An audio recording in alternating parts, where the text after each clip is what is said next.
থেকে সময় অসময়ে গজব আসবে কি আসবে না? এই তো আজকেই তো হয়তো সকাল 10:38 থেকে 40 এর মধ্যে, এই সময়ের মধ্যে কি একটা ঝাঁকুনি আপনারা টের পেয়েছেন? এই ভূমিকম্প আল্লাহ তাআলা দেন কেন? এগুলো আমাদের গুনাহের কারণে দেওয়া হয়। ওমা আসাবাকুম মিন মুসিবাতিন ফাবিমা কাসাবাত আইদিকুম, যত বিপদ আপদ তোমাদের উপর আসে সবগুলো তোমাদের হাতের কামাই, তোমাদের গুনাহের কারণে এই বিপদ আপদগুলো আল্লাহ তাআলা দিয়ে থাকেন। আমার ভাইরা, এই জন্য মনে রাখতে হবে ভূমিকম্প যে হয় এগুলো আমাদের গুনাহের কারণে হয়, আমাদের গুনাহের কারণে হয়।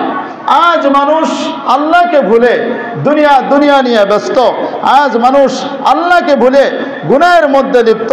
কোন কাজ করলে আল্লাহর নাফরমানি হয় এটা চিন্তা করারও সুযোগ নাই।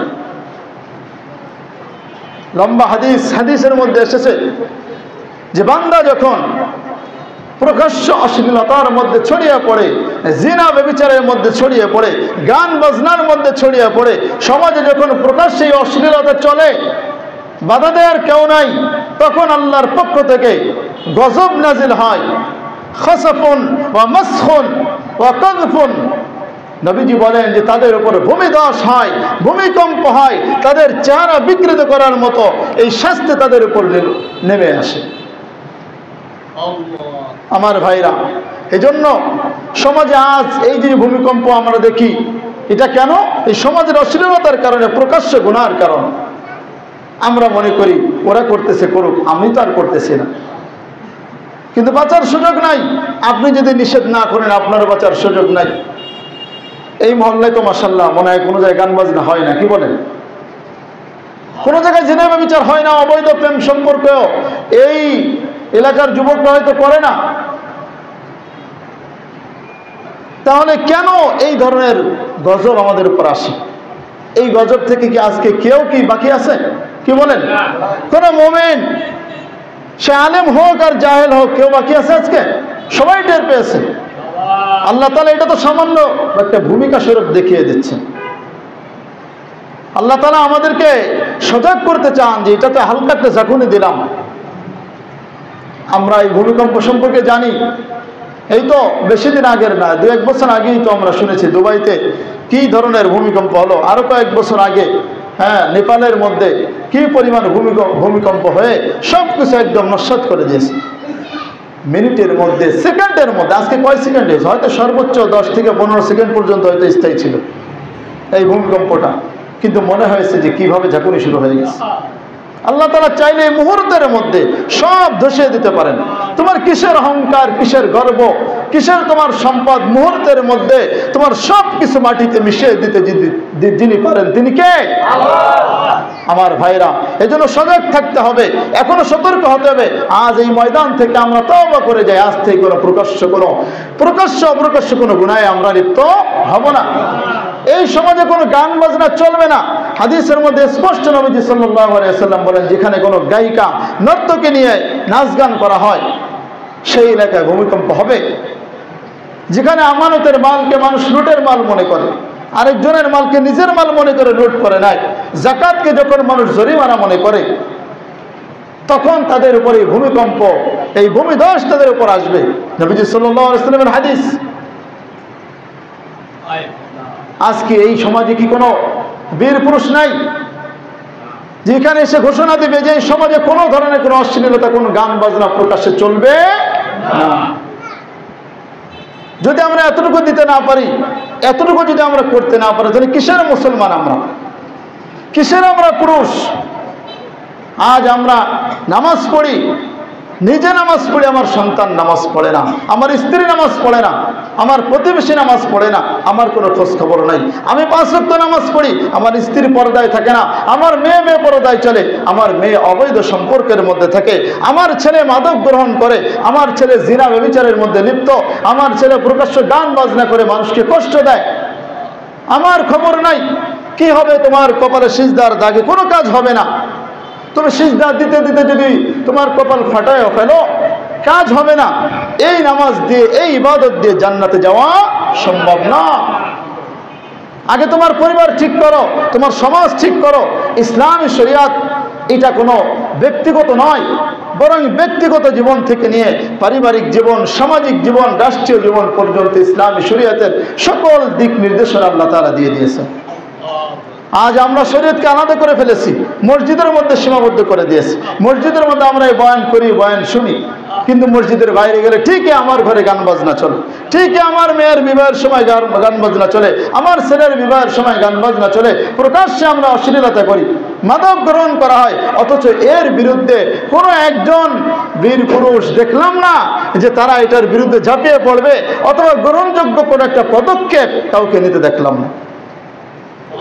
আমার ভাইরা, এখনো কি সময় হয়নি? আল্লাহ রাব্বুল আলামিন তো বলে দিয়েছেন, আলাম ইয়ানি লিল্লাযীনা আমানু আন তাখশা কুলুবুহুম লিযিকরিল্লাহ, যে এখনো কি তোমাদের সময় হয়নি মুমিনরা, যে তোমাদের অন্তর আল্লাহর ভয়ে আটকে উঠবে? এখনো কি তোমার গান বাজনা ছেড়ে আসার সময় হয়নি? হযরত আব্দুল্লাহ বিন মুবারক রাদিয়াল্লাহু আনহু, তার নাম কে না জানে? আলেম সমাজের মধ্যে এমন কোনো আলেম নাই যার ইলম থেকে ফায়দা গ্রহণ করেননি। তিনি, তার অবস্থা ছিল তিনি 6 মাস যুদ্ধ করতেন, 6 মাস তিনি হাদিস পড়াইতেন, কিন্তু তার যে শুরুর জামানা যৌবনকালের সময় তিনি এরকম গান বাজনা মদ নিয়ে তিনি লিপ্ত থাকতেন। পিয়ানো বাজাতেন, পিয়ানো চিনি না আমরা? এই পিয়ানো বাজাইতেছেন, একদিন হঠাৎ করে আল্লাহর পক্ষ থেকে হিদায়াত এসে গেছে। এই পিয়ানোর আওয়াজ থেকে, পিয়াপুর মধ্য থেকে আওয়াজ আসতেছে, আলাম ইয়ানি লিল্লাযীনা আমানু আন তাখশা কুলুবুহুম। এখনো কি আব্দুল্লাহ বিন মুবারক তোমার সময় হয়নি যে আল্লাহর ভয় তুমি এগুলো ছেড়ে দিবা? তিনি বলতেছেন যে আমি কেমন যে ওই আওয়াজের মধ্যে, ওই বাজনার আওয়াজের মধ্যে শুনতে পাচ্ছি যে আল্লাহ আমাকে ডাকছেন। এই আয়াত আমার স্মরণে আসলো। আব্দুল্লাহ বিন মুবারক সেখান থেকে ফিরে আসলেন, তিনি মুহাদ্দিস হলেন, মুজাহিদ হলেন। সবাইকে আব্দুল্লাহ বিন মুবারকের মতো হবে? সবাইকে কি আর নাইট ক্লাব থেকে আল্লাহ ধরে নিয়ে আসবে? আসবে না ভাইরা আমার আপনার সামনে এই যে দাওয়াতি কাজ, এই যে বয়ান যে আপনার সামনে তুলে ধরা হচ্ছে, কোরআন এবং হাদিসের কথা তুলে ধরা হচ্ছে, এগুলোই আপনার জন্য রিমাইন্ডার। আপনি কেন এগুলো থেকে এখনো বিরত থাকছেন না ভাইরা আমার? এই মসজিদ থেকে ঘোষণা করছি, আমি ঘোষণা করছি যে এই সমাজে আজ থেকে কোনো গান বাজনা অশ্লীলতা চলবে না। রাজি আছেন আপনারা? কারা কারা এর পক্ষে যে গান বাজনা হবে না, এর পক্ষে কারা কারা আছি আমরা? আল্লাহ তাআলা আমাদের সবাইকে কবুল করেন, বলেন আমিন। শুধু হাত জায়গায় রাখলে হবে না, বীর পুরুষের পরিচয় দিতে হবে। যদি এরপর থেকে এই এলাকায় কোনো গান বাজনা চলে, বুঝতে হবে যে এই এলাকায় কোনো সুপুরুষ, কোনো বীর পুরুষ নাই, সবগুলো কাপুরুষ। আল্লাহর সামনে আমাকে দেখানোর জন্য নয়, আল্লাহর সামনে আপনার বীর পুরুষতা দেখান, আপনার বাহাদুরি দেখান যে আমার সমাজে কোনো একটা জায়গায় প্রকাশ্যে কোনো গান বাজনা অশ্লীলতা চলবে না। আমার ঘরের পাশে কোনো ঘরে যেন কোনো গান বাজনা না চলে, আমার পাশে কোনো প্রতিষ্ঠানে যেন কোনো গান বাজনা না চলে। মনে রাখবেন ভাইরা আমার, একা একা যদি কোনো ব্যক্তি গুনাহ করে তাহলে ওই একা একা ওই ব্যক্তি মরবে, একাই জবাব দেবে। কিন্তু যখন সমাজে প্রকাশ্যে যখন গুনাহ হয়, তখন ওটার গজব সকলের উপর সমানভাবে আসে। এই গজব থেকে বাঁচার দরকার আছে না নাই? তাহলে আমাদের একটা গ্রহণযোগ্য পদক্ষেপ নিতে হবে। এই মসজিদ থেকে আপনাদের নিতে হবে, এখান থেকে আমাদের নিতে হবে। হাদিসের মধ্যে আছে যে সমাজে যখন নিকৃষ্ট লোকেরা সমাজপতি হবে, তখন তাদের মধ্যে ভূমিকম্প ভূমিধসের মতো গজব আসবে। অনেকগুলো কারণ এখানে এসেছে, তার মধ্যে একটা হলো যখন সমাজ নিকৃষ্ট মানুষের দ্বারা পরিচালিত হবে।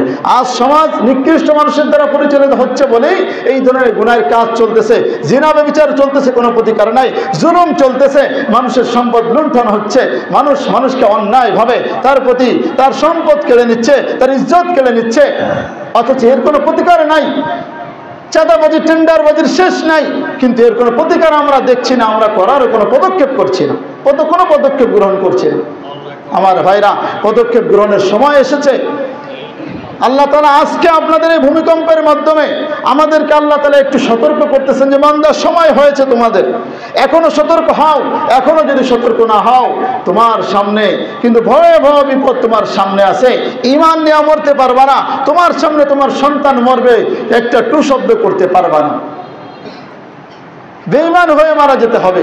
আমার ভাইরা, এজন্য আল্লাহ তাআলা আমার মনে হয় যে বাংলাদেশের মানুষদেরকে সতর্ক করছেন যে তোমরা এখনো সতর্ক হও, গুনাহ ছাড়ো, আল্লাহকে ভয় করো, তাকওয়া অর্জন করো, মুত্তাকি হও।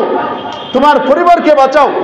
আমরা যদি প্রত্যেকেই যদি নিজ পরিবারের দায়িত্ব নেই যে আমি আমার পরিবারকে গুনাহ থেকে বিরত রাখবো, কথা বলেন যে সমাজে কোনো গান বাজনা হবে, কোনো অন্যায় কাজ হবে, কোনো জুলুম হবে?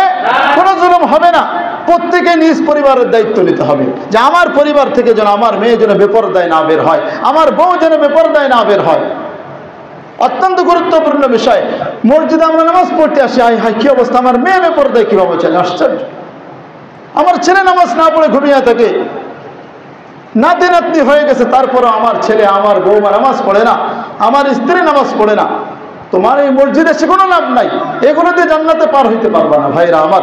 এজন্য আল্লাহ নবী সাল্লাল্লাহু আলাইহি সাল্লামের যে ভবিষ্যৎবাণী যে যখন কোনো জায়গায় প্রকাশ্য অশ্লীলতা গান বাজনা ছড়িয়ে পড়বে তখন তাদের মধ্যে ভূমিধস ভূমিকম্পের মতো গজব আসবে। আর হাদিসের মধ্যে আসছে এমন এমন রোগ আল্লাহ তাআলা দিবেন যেগুলো ইতিপূর্বে ছিল না।